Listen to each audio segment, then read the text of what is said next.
Recording in progress. ঠিক আছে, আমাদের ব্রেক শেষে আমরা আবার শুরু করব। ওকে,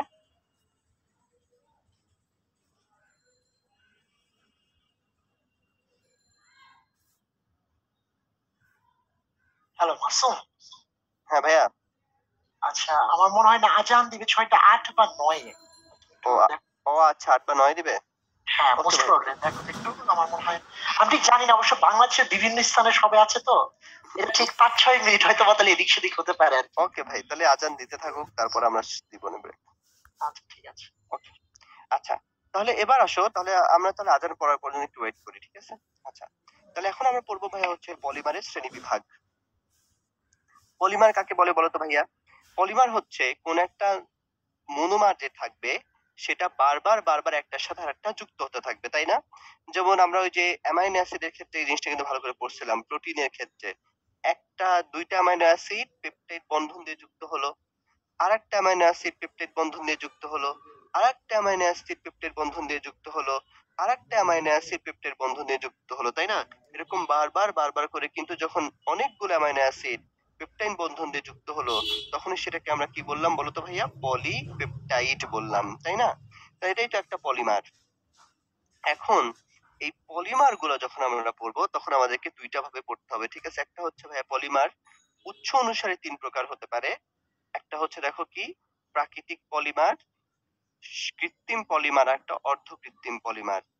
আর কার্যকরী মূলক অনুসারে এটাকে 2 ভাগে ভাগ করা যায়। একটা হচ্ছে সংযোজন পলিমার আর একটা হচ্ছে ঘনীভবন পলিমার। তাহলে ভাইয়া সংযোজন পলিমারের ডিফারেন্সটা কি বলতো ভাইয়া? যে এই সংযোজন পলিমারের ক্ষেত্রে সব সময় দ্বিবন্ধন বা ত্রিবন্ধন একসাথে যুক্ত হয়ে পলিমারটা তৈরি করবে, ঠিক আছে?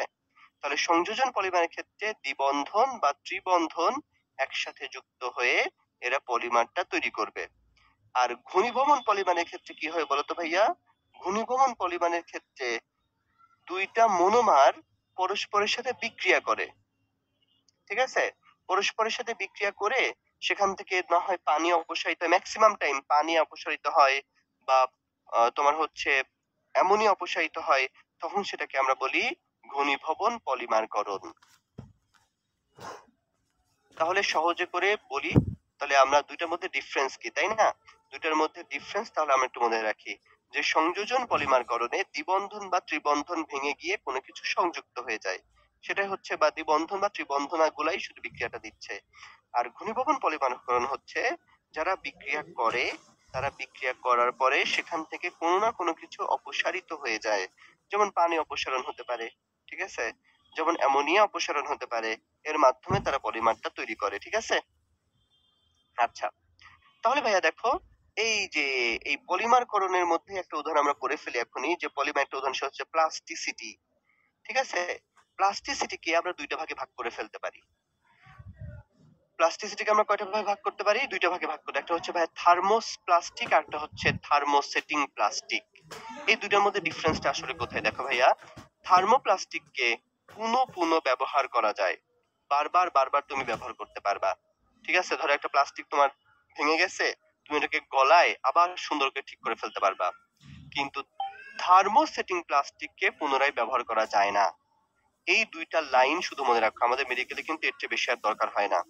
তবে এই উদাহরণগুলো পরীক্ষার জন্য বারবার বারবার লাগে, যেমন বাকেলাইট, মেলামাইন, এগুলো কিন্তু পরীক্ষায় খুবই কমনলি আসে, এই দুইটা ওয়ার্ড। তাহলে এদের মনোমারটাও আমরা একটু মনে রাখবো, ঠিক আছে? আচ্ছা, যেহেতু আজান দিচ্ছে, আমরা একটা ব্রেক শেষে আবার আসতেছি, ঠিক আছে?